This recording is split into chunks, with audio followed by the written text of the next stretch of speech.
You have almost certainly seen this image, a towering wave, its foam curling into claws over 3 small boats, frozen an instant before it crashes down. It hangs in museum galleries from Boston to Tokyo. It is printed on coffee mugs, phone cases, and tote bags. It is very likely the single most reproduced picture ever made in Japan, recognized almost everywhere and almost never attached to a name. His name was Katsushika Hokusai. He made this print, The Great Wave off Kanagawa, around 1831, when he was already about 70 years old. By then, he had already worked under more than 20 different artist names, moved house something close to 90 times, and considered himself, in his own words, barely getting started. To understand that, look at how long he had already been working. He was born in 1760 in Edo, in a river district then known as Katsushika, from which he later took his family name. Traditional accounts say he was adopted as a boy into a family of shogunate mirror polishers, though he never took up that trade. At around 14, he apprenticed at a workshop carving woodblocks for prints, learning the craft before he ever designed an image of his own. At 18, he entered the studio of Katsukawa Shunsho, one of the leading ukiyo-e masters of the day, known for portraits of kabuki actors. Hokusai worked there roughly 15 years under his first professional name, Shunro, producing actor prints in the house style. Shunsho died in 1793. Soon after, Hokusai was expelled from the Katsukawa school. Traditional accounts say for studying without permission at a rival studio connected to the Kano school, the more formal, samurai-favored painting tradition. Most artists would have called that the end of a career. Hokusai treated it as the start of one. Freed from a single house style, he studied several traditions in quick succession. Kano, Tosa, older Chinese schools, even Western copperplate engraving brought in through Dutch trade, and began building something that belonged to no school at all. What Hokusai built next was not just a body of work.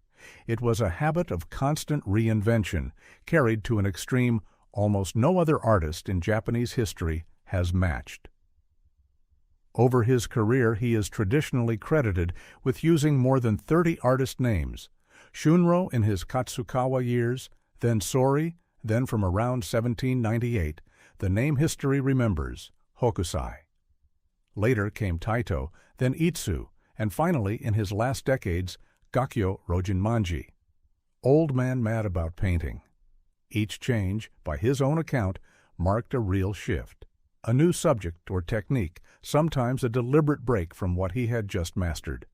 He treated where he lived the same way.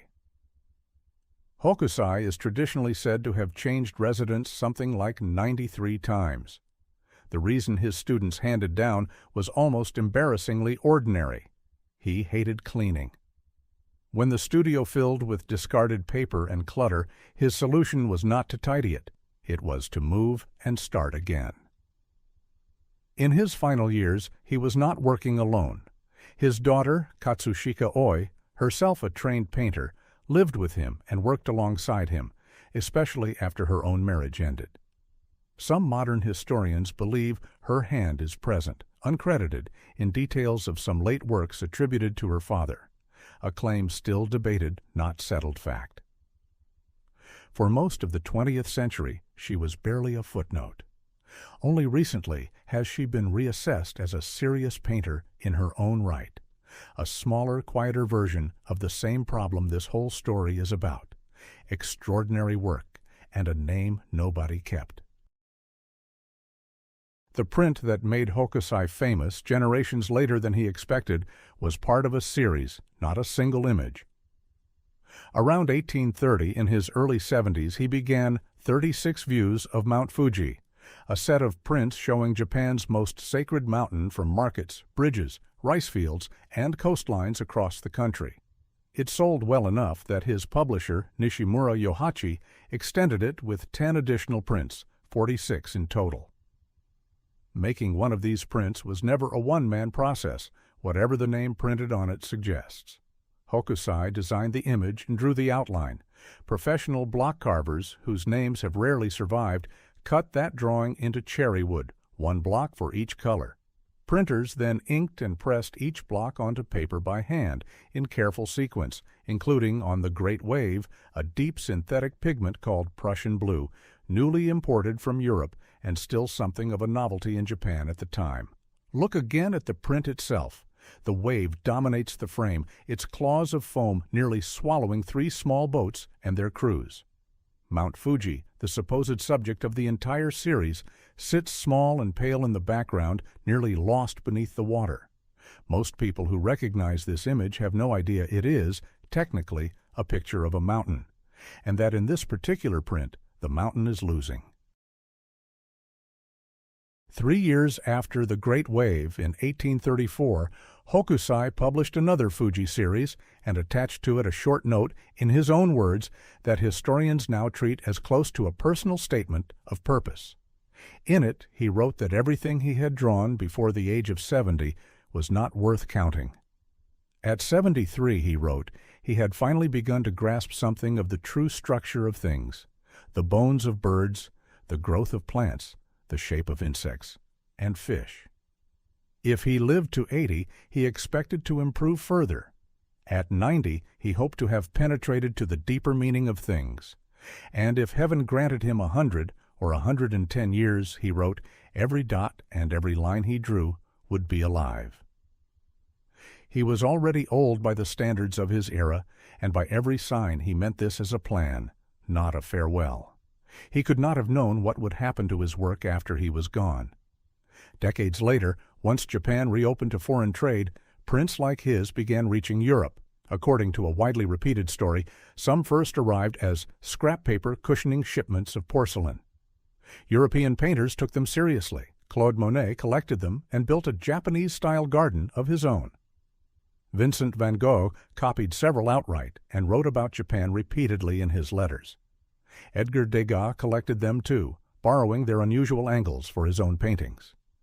Art historians call the result Japonisme, and Hokusai, a man who moved roughly 90 times and rarely stayed anywhere long, ended up shaping painting on a continent he never set foot on. Hokusai kept working almost to the end. He died in 1849 at 88 years old, an extraordinarily long life by the standards of his time, let alone his profession. According to accounts recorded by his students after his death, worth the same caution any deathbed quote deserves, since none of them recorded it as he actually spoke. His last words expressed something close to frustration. If heaven would only grant him 5, or by some accounts 10, more years, he is said to have told them, he might finally have become a real painter. At 88, having produced tens of thousands of images across roughly 70 years of work, he still did not consider himself finished. His daughter Oi outlived him and kept painting for years, largely forgotten until recent decades brought renewed attention to her surviving work. The wave he made near the end of his life went on to travel farther than he ever did. Printed, framed, reprinted, and eventually turned into a small blue icon people now use in text messages worldwide in a language of images he could never have predicted. This channel tells its own stories in ink and gray wash, a different tradition from the carved, multicolored prints of ukiyo-e, but one that belongs to the same broader world of Japanese art Hokusai spent his life inside, built, as his was, on nothing more than a brush, patience, and the conviction that the next version could be better than the last. He signed some of his final work, The Old Man Mad About Painting. Almost nobody today could pick his face out of a crowd. Nearly everybody has seen his wave. If this story was worth your time, subscribe. Forgotten Japan tells the stories that the famous tales of samurai and shoguns leave out.